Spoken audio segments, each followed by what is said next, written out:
하나님의 말씀 로마서 5장 20절 보시겠습니다. 합독하십니다. 시작. 율법이 가입한 것은 범죄를 더하게 하려 함이라. 그러나 죄가 더한 곳에 은혜가 더욱 넘쳤나니. 이 말씀을 잘 알지 못할 때에는 죄를 많이 지으면 은혜가 더하다 이렇게 오해할 수가 있는데 그것이 아닙니다. 오늘 이 시간 이 본문 말씀을 통해서 죄 문제에 대해서 우리가 다시 한번 돌아보는 그러한 축복의 시간 되시길 주님의 이름으로 축복합니다. 에덴 동산에서부터 지금까지 하나님은 고백하게 만드시고, 고백은 뭐냐? 주는 그리스도시요 살아계신 하나님의 아들임을 성령에 의해서 고백을 하게 하시고 반드시 교회로 인도하여 천국의 열쇠를 주시는 분이라는 얘기입니다.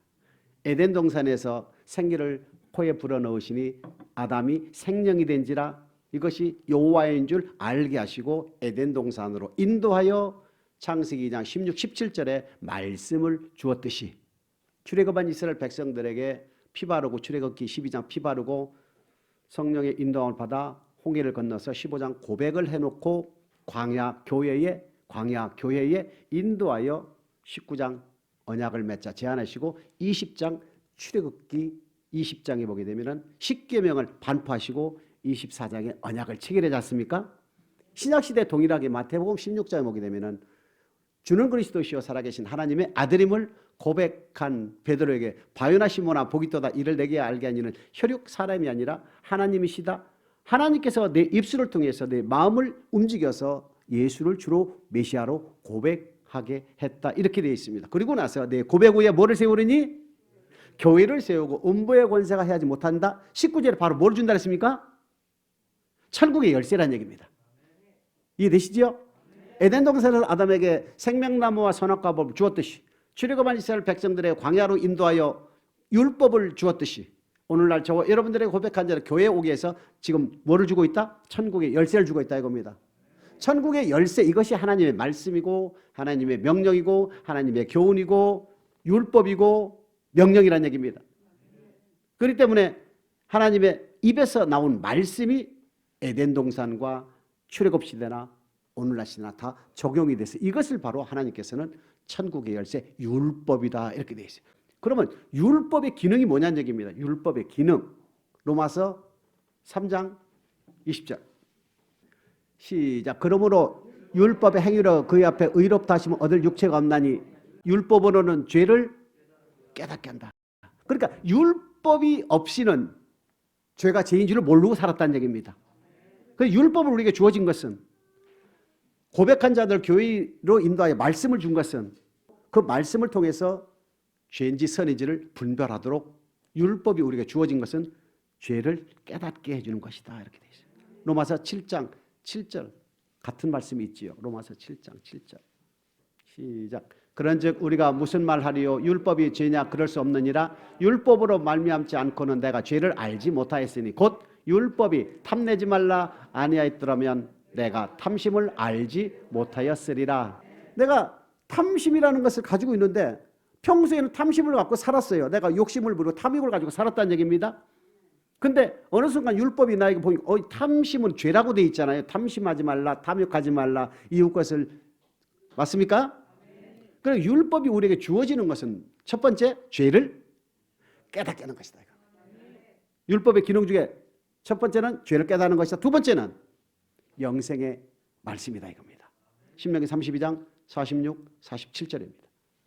시작. 그들에게 이르되 내가 오늘날 너희에게 증거한 모든 말을 너희 마음에 두고 너희 자녀에게 명하여 이 율법의 모든 말씀을 지켜 행하게 하라. 이는 너희에게 허사가 아니라 너희의 생명이니 이 일로 인하여 너희가 요단을 건너 얻을 땅에서 너희의 날이 장구하리라. 너희의 허사가 아니라 생명이다. 누구에게? 이스라엘 백성들에게 있어서 주어진 하나님의 명령, 말씀, 교훈, 율법은 이스라엘 백성들에게 생명이었다. 그러면 창세기 2장 16, 17절 여호와께서 아담에게 이르시되 너는 동산 각종 나무의 실과는 너가 임으로 따먹되 선악을 알게 하는 나무 실과는 먹지 말라. 먹는 날에는 너는 정령 죽으리라. 그럼 안 따먹으면 어떻게 되는 거예요? 영생할 수 있다는 얘기입니다. 생명으로 갈 수 있다는 얘기입니다. 이와 마찬가지로 하나님께서 에덴 동산에 아담에게 준 말씀도 출애굽한 이스라엘에게 주신 하나님의 말씀 율법 다 공이 그들에게 있어서 생명, 영생을 얻는 법이다. 누가복음 10장 25절 찾을 필요 없습니다. 어떤 율법사가 예수님께 시험하여 묻습니다. 어떻게 하면 내가 영생을 얻으려오리까? 너 율법사잖아. 율법에 그래 뭐라고 기록되어 있고 네가 어떻게 평소에 읽고 가르치고 공부하고 있느냐 그랬더니 율법사가 대답을 합니다. 예, 마음을 다하고 목숨을 다하고 뜻을 다하고 힘을 다하여 하나님을 사랑하고 내 자신과 같이 내 이웃을 사랑하라 하셨나이다 라고 하니까 주님께서 그래 바로 그거야. 그리하면 너가 생명에 들어갈 수가 있느니라. 율법의 두 번째 기능은 하나님의 백성들에게 있어서 생명을 얻는 하나님의 말씀이다. 율법의 기능 두 가지입니다. 하나는 뭡니까? 죄를 깨닫게 하는 것이고 두 번째는 생명을 얻는 법이다 이겁니다. 그러면 이 율법 기능을 알아봤으니까 그럼 죄가 또 있잖아요. 죄. 우리 죄가 뭐냐? 죄가 또 두 가지가 있다 이겁니다. 하나는 원죄라는 얘기입니다. 로마서 5장 12절입니다. 시작. 이러므로 한 사람으로 말미암아 죄가 세상에 들어오고 죄로 말미암아 사망이 왔나니 이와 같이 모든 사람이 죄를 지었으므로 사망이 모든 사람에게 이르렀느니라. 쉽게 얘기 말씀드린다면 아담 이후로 태어난 모든 사람들은 갈라디아서 3장 22절에 보게 되면 성경이 모든 사람을 죄 아래 가둬놨다. 그래 저와 여러분 태어날 때부터 이미 죄를 가지고 태어난다 이겁니다. 죄의 삭은 사망이라는 얘기예요. 그렇기 때문에 태어나서부터 그 죄 문제를 해결하지 않고서는 우리는 지옥에 갈 수밖에 없는 운명체라는 얘기입니다. 죄는 태어날 때부터 가지고 있는 원죄라는 것이 있구나. 원죄라는 것은 성경에 단어가 없습니다. 근데 아담으로부터 유전되는, 즉 아담이 범죄함으로 아담 이후에 태어나는 모든 인간들은 죄 아래 가둬놨다. 이것이 몽학선생 역할을 하는 율법이라고 갈라디아서 3장 22절부터 25절 사이에 기록이 되어 있어요. 이 원죄 문제를 해결할 수 있는 것은 오직 예수를 그리스도로 고백하는 것 외에는 절대 없다. 그렇기 때문에 반드시 성령에 의해서 예수는 그리스도시요 살아계신 하나님의 아들임을 고백을 하게 되면 우리는 이 죄 문제를 깨끗이 해결할 수 있는 거예요. 태어나서부터 원죄의 율법이 주어지고 예수를 믿으면 원죄의 율법은 사라지고 대신 영생의 율법이 주어진다. 그 다음에 자범죄라는 게 있어요. 자범죄가 뭡니까? 예수를 주로 고백하여 신앙생활을 하고 있는 저와 여러분들이 원죄에서 자유롭게 되어서 의롭다함을 하나님께서 인정을 해준 상태에서 율법이 주어지잖아요. 그 율법을 통해서 우리가 생활할 때에 어길 수 있는 일이 생긴다는 얘기입니다. 야고보서 4장 17절 시작. 이러므로 사람이 선을 행할 줄 알고도 행치 아니하면 선이 뭐예요? 선의 기준이 하나님 말씀, 율법이라는 얘기입니다. 천국 열쇠라는 얘기입니다. 에덴 동산에서는 성막나무와 선악과법, 출애굽 시대는 율법이요.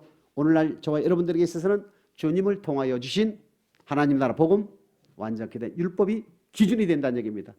이 기준의 말씀, 하나님의 입에서 나온 말씀을 우리가 순종하지 아니하면 그게 뭐라고요? 죄가 된다 이겁니다. 우리가 죄를 짓지 아니하고서는 하나님을 거짓말하는 자로 만드는 거다. 그렇기 때문에 죄를 지을 수밖에 없다는 얘기입니다. 그렇기 때문에 죄는 뭐가 있다고요?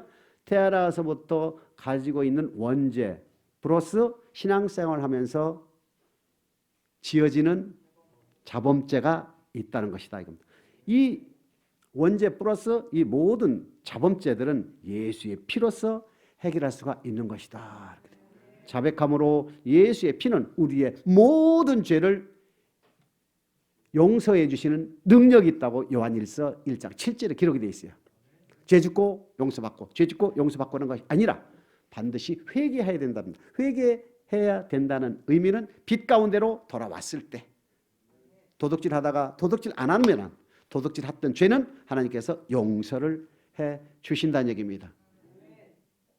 그러면 죄의 종류, 그 다음에 율법의 기능도 알아봤으니까 이번에는 왜 죄를 짓느냐 이겁니다. 죄를 짓는 이유, 야고보서 1장 14, 15절입니다. 시작. 오직 각 사람이 시험을 받는 것은 자기 욕심에 끌려 미혹됨이니 욕심이 잉태한 즉 죄를 낳고 죄가 장사한 즉 사망을 낳느니라. 욕심이 잉태한 즉 미혹을 받는 것은 내 욕심이라는 얘기입니다. 미혹이 있어요. 여기 미혹은 마귀의 미혹을 얘기하는 거예요. 템테이션. 하나님의 시험은 테스트고 마귀의 미혹은 템테이션. 차이가 있다는 얘기입니다. 하나님이 시험하는 것은 우리를 낮추어 시험해서 단련시키는 것이고 마귀의 시험은 우리를 유인해서 꿰어서 미혹해서 불순종하게 만드는 거예요. 그러니까 이 불순종하게 되는 이유는 뭐다? 내가 욕심을 내어서 미혹되는 것이다 이겁니다. 할렐루야. 이 시작은 뭐라고? 욕심이란 얘기예요. 내가 욕심을 내어서 미혹되는 것이니 시험을 받는 것이니 욕심이 잉태한 즉 뭐가 나는다? 죄가 난다 이겁니다. 그러니까 모든 죄의 시작은 어디서부터 시작하는 거예요? 내 욕심부터 시작하는 거예요. 내 욕심이 뭐로 나타납니까? 내 뜻과 내 생각으로 표출되는 거예요. 하나님의 말씀은 이리 하라 하는데 내 뜻과 내 생각은 아니다. 이게 욕심이란 얘기입니다. 할렐루야. 그러면 욕심의 아비가 누구예요? 요한복음 8장 44절입니다. 시작. 너희는 너희 아비 마귀에게 났으니 너희 아비의 모심을 욕심을 너희도 행하고자 하느니라. 저는 처음부터 살인한 자의 진리가 그 속에 없으므로 진리에 서지 못하고 거짓을 말할 때마다 제 것으로 말하나니 이는 저가 무슨 쟁이? 거짓말쟁이요 거짓의 아비가 되었음이니라. 이 욕심의 근원체 어디라고요? 마귀. 결국 마귀의 미혹에 놀아나지 않기를 축복합니다. 내 뜻과 하나님의 뜻, 즉 내 생각과 하나님의 생각, 내 욕심을 버리는 거예요. 이제 내가 사는 것은 내가 사는 것이 아니라 내 안에 예수께서 사는 것이다. 갈라디아서 2장 20절 봅니다. 시작. 내가 그리스도와 함께 십자가에 못 박혔나니 그런즉 이제는 내가 산 것이 아니요 오직 내 안에 그리스도께서 사신 것이라. 이제 내가 육체 가운데 사는 것은 나를 사랑하사 나를 위하여 자기 몸을 버리신 하나님의 아들을 믿는 믿음 안에서 사는 것이라.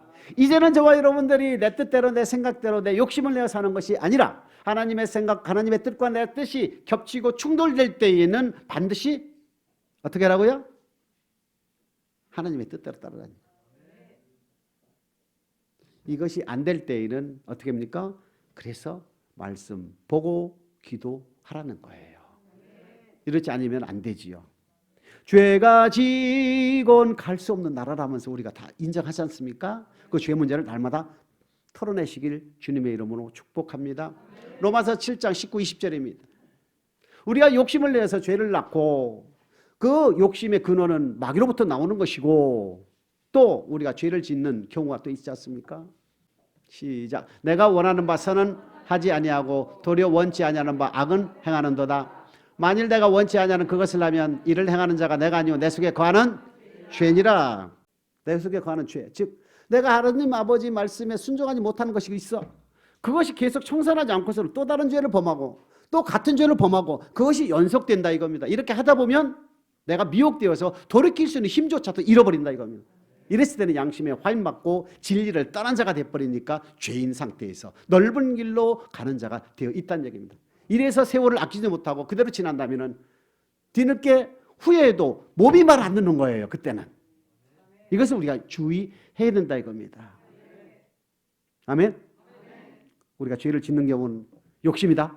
욕심의 아비는 마귀 새끼다. 맞습니까? 그 다음에 내 속에 있는 죄가 있다면 그 죄를 빨리 도려내시고 청산하시길. 애통하는 마음으로 우리가 죄를 자백하게 되면 하나님께서 뭐를 주십니까? 위로의 눈물을 주신다는 얘기입니다. 내가 잘못했다고 하나님께 애통하는 마음으로 아뢰고 기도하고 자백을 하게 되면 우리 하나님이 용서해 줬다는 사인이 위로를 주신다는 얘기예요. 그랬을 때 기쁨이 온다는 얘기입니다. 그래서 눈물이 나오는 거예요. 할렐루야. 그러면은 죄를 지으면 나타나는 현상이 내가 지금 죄가 있는지 없는지를 어떻게 내가 진단하느냐? 자원하는 심령이 내가 있느냐는 얘기입니다.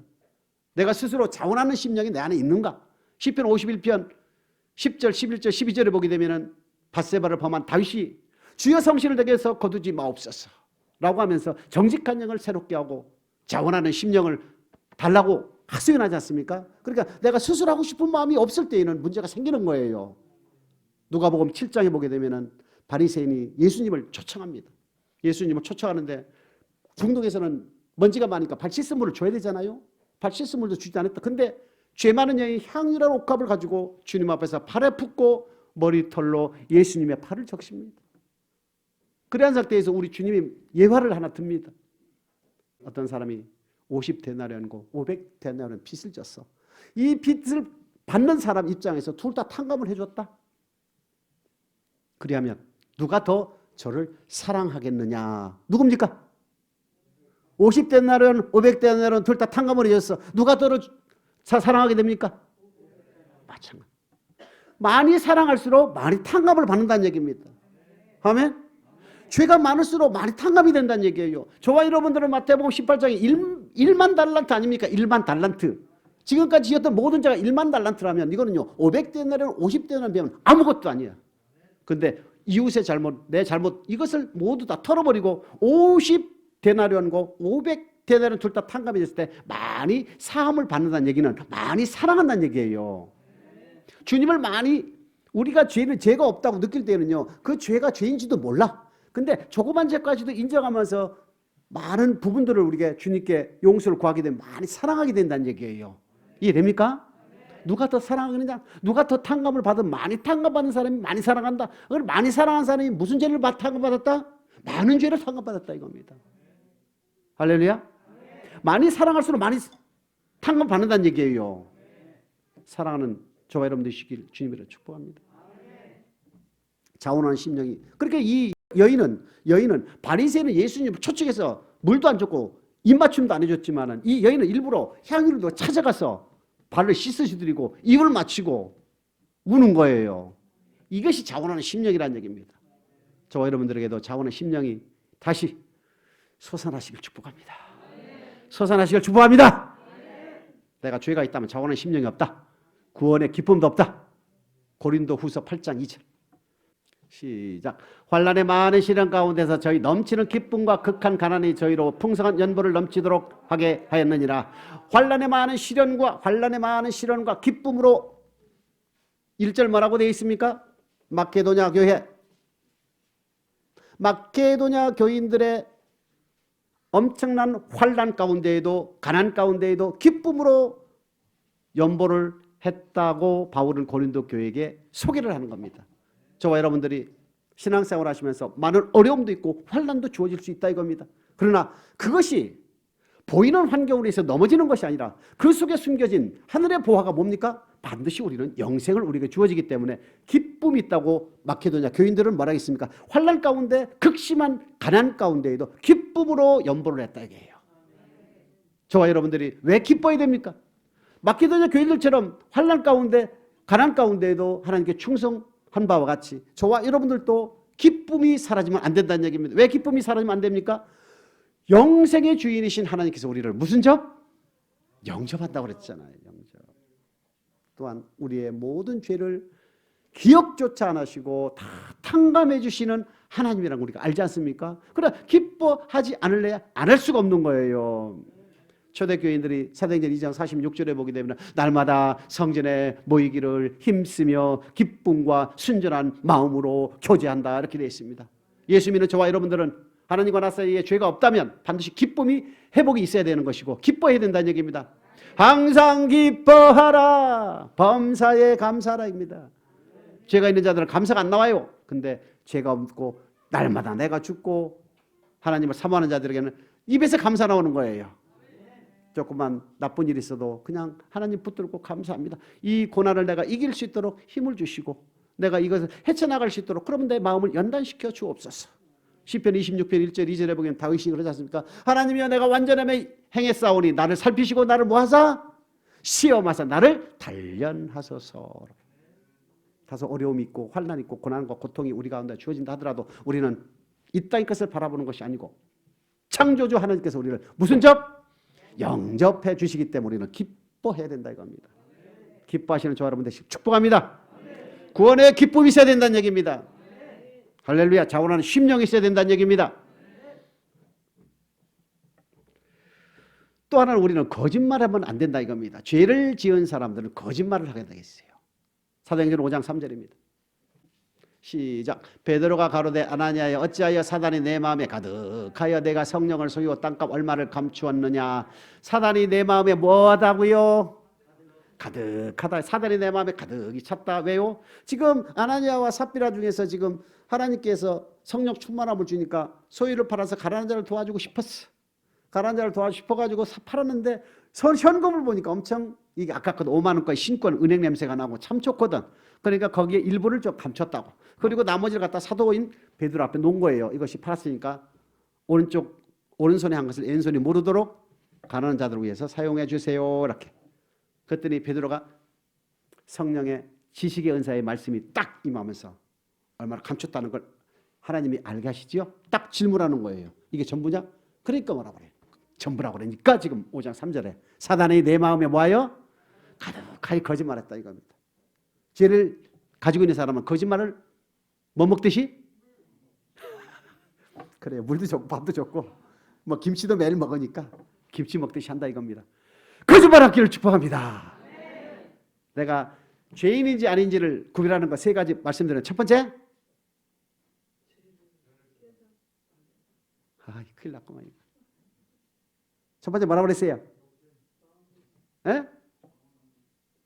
자원하는 심령. 두 번째, 구원의 기쁨, 즐거움. 세 번째, 거짓말 하면 안 된다 이겁니다. 정직해야 된다 이겁니다.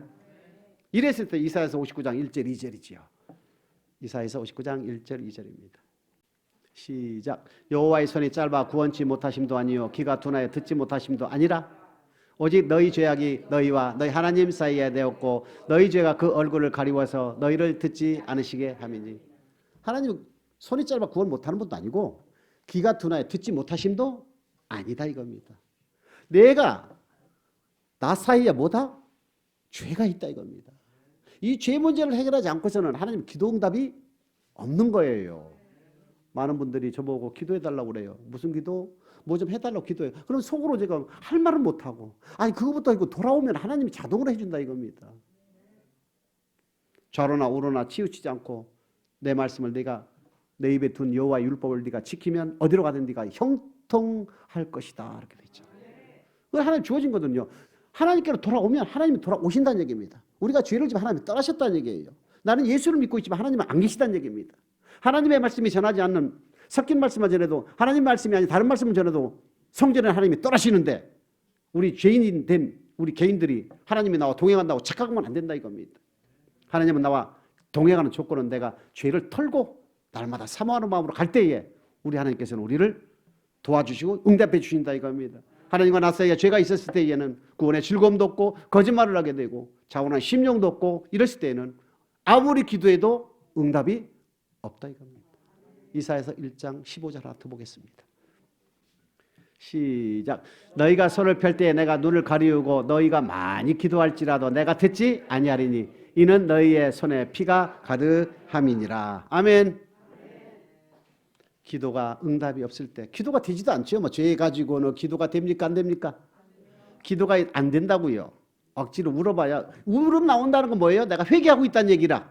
그랬을 때 올라간다는 얘기입니다. 그런데 우리 하나님은 죄인의 기도는 듣지 않는다 그랬습니다. 악인의 기도는 율법을 돌이키지 않고서는 그의 기도도 가증하다. 아주 웃긴다는 얘기입니다. 우리가 죄를 가지고 성전에 와서 아무리 울고 불고 기도한다 하더라도 하나님 볼 때는 듣지 않고 가증하다는 얘기입니다. 할렐루야. 그럴 때 말씀을 알고 모르고는 엄청난 차이가 있는 거예요. 우리는 죄를 지었을 때 나타나는 현상 또 이제 네 가지. 첫 번째, 두 번째, 세 번째, 네 번째, 기도 응답이 없다 이겁니다. 할렐루야. 자, 다시 본문으로 이제 본문 해석이 들어가야 되는 거예요. 로마서 5장 20절입니다.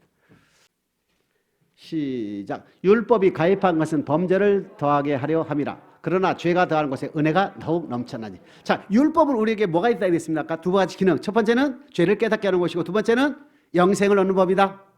율법에 가입한 죄를 더하게 한다는 것은 율법이 없을 때는 죄가 죄인지를 몰랐어. 탐심이 탐심인지를 몰랐어. 근데 율법에 가입해서 보니까 탐심이 죄더라 이겁니다. 이걸 깨닫게 해주는 거예요. 근데 죄가 더하는 것에 은혜가 더한다는 얘기는 뭐야? 무슨 뜻이에요? 그것을 지금부터 설명을 하겠습니다.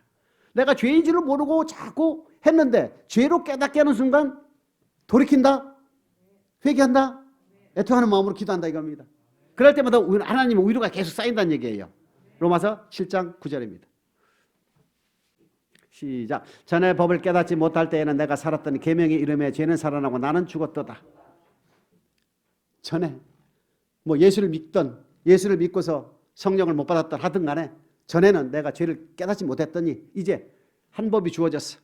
내가 하나님의 사람으로 거듭났어.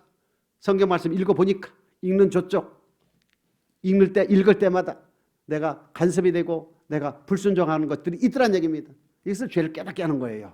근데 우리는 이제부터 뭐한다? 자꾸 그 말씀이 나에게 들어와서 이제 내가 산 것은 아니요 나를 위하여 돌아가신 예수를 위하여 사는 것이다. 내 생각과 내 정욕과 내 뜻은 다 십자가요 뭐했다? 못 박았다 이겁니다. 이제 무조건 내가 내려놔야 되는 거예요. 내려놓고 전진하는 과정 중에서 만나는 저항들이 있을 때마다 우리는 뭐예요? 계속 하나님께 용서를 빌고 죄를 깨달을 때마다 우리는 하나님께 감사를 드리고 돌이키는 거예요. 조그만 죄가 자꾸 나타나더라도 왜? 말씀의 깊이와 넓이와 높이는 우리는 알지 못하거든. 10계명만 딱 알고 신앙생활을 하다 보니까 10계명 속에 엄청난 내용들이 넓어져 가고 있지 않습니까? 10계명 속에서 퍼져나가는 말씀들이 형제를 미워하여도 살인이요 시기하지 말고 질투하지 말고 하는 것들이 엄청나게 많아지지 않습니까? 이웃의 궁핍함을 내가 보고도 외면하면 하나님의 사랑이 내 안에 어찌 있느냐 이런 말씀들이 계속 들어온다는 얘기입니다. 그럴 때마다 어떻게 돌이켜서 하나님 이웃을 도와줄 수 있도록 궁핍함 보았을 때 내가 도와줄 수 있도록 하나님 긍휼함을 베풀어 주시고 힘을 주세요라고 그렇죠? 자꾸 나 자신을 그러니까 자꾸 죄가 더한다는 얘기는 은혜가 더한다는 얘기는 하나님의 말씀에 깊이 들어가면 들어갈수록 죄가 나타난다는 얘기예요. 그 죄를 자꾸 털어낼 때에 은혜가 더욱 넘친다. 할렐루야. 이해돼요? 로마서 6장 14, 15절입니다. 로마서 6장 14, 15절입니다. 시작.